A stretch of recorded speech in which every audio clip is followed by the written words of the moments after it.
2012, every analyst had written off Best Buy. Amazon was eating its lunch.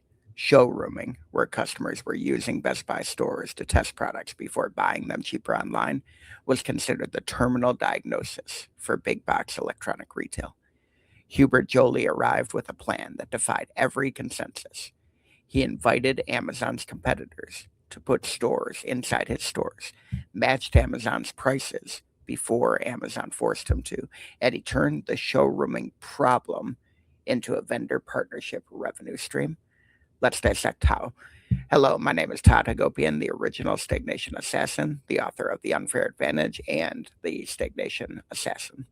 But today, we're pulling the leadership file on Hubert Joly, CEO of Best Buy from 2012 to 2019. Specifically, the operational decisions behind one of the most counterintuitive retail turnarounds in American business history. This is not a tribute, this is a forensic audit. Let's see what he actually did here. The leadership stagnation score on Best Buy in 2012 was an 8 out of 10 on the corporate cancer scale. The disease was format rigidity. The company was operating an expensive, high square footage, high labor cost retail format in a world where the price comparison cost to the consumer had dropped to zero. The showrooming problem wasn't a customer behavior problem, it was a value proposition problem. Best Buy was providing the experience of discovering and evaluating electronics, but they were not capturing the economics of that value. So let's talk about the forensic audit. What did Hubert Joly get right?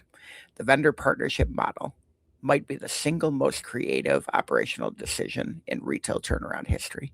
Joly approached Samsung, Microsoft, and Apple and other major brands with a proposition: rent this space inside of Best Buy stores, staff it with your own brand representatives, and pay Best Buy for the retail real estate and the foot traffic.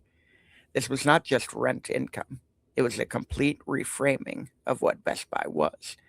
Best Buy stopped being a retailer trying to compete with Amazon on price and started to become an actual platform, a physical location that brands paid to access for product demonstration and customer engagement.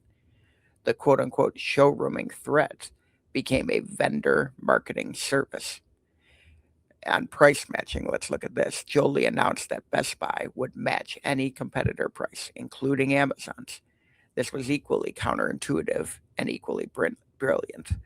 The price matching announcement eliminated the primary reason that customers had to leave the store for online competitors after showrooming. Once price parity was assured, Best Buy's advantages, knowledgeable staff, hands on product, evaluation, same day fulfillment, all those things could actually compete. The 80/20 matrix diagnosis, the vampire bleeding Best Buy's revenue, was price disparity, not format. Kill the price disparity, and the format recovered. Joly also attacked the cost structure, closing underperforming stores, renegotiating vendor terms, reducing SG&A, all while protecting the employee investment that produced the service quality that the customers valued.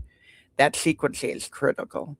Cut cost structure, protect customer experience assets. But let's look at the murder board. What did Joly get wrong? Best Buy's long term vulnerability is a question. Joly's tenure didn't fully resolve. The vendor partnership model creates dependency on the same brands that are simultaneously building their own direct to consumer brands and channels. That's the problem. As Apple stores, Samsung brand stores, and manufacturer websites become more sophisticated, the rationale for vendor funded Best Buy shelf space does weaken. Joly built a brilliant bridge to profitability. The architectural question of what Best Buy becomes in a world where every major brand goes direct to consumer still remains unanswered. But let's look at the stagnation verdict. 4 kills out of 5 for Hubert Joly. He executed one of the finest retail turnarounds in recent history by rejecting every consensus assumption about what was killing Best Buy and finding the actual operational lever, price parity, that freed the format to compete on its genuine advantages. The vendor partnership model is a replicable framework for any physical retail format facing a digital price transparency threat. Study Joly, apply the platform, reframe to your own format before your competitors apply it to theirs. That's your forensic audit on Hubert Joly and Best Buy. Grab the unfair advantage and Stagnation Assassin at Amazon. Go to toddhagopian.com for the world's largest stagnation database. I'm Todd Hagopian. The showrooming problem wasn't a threat. It was a misread of the actual asset. Joly read it correctly, and he was able to turn that threat into rental income and a brand new platform.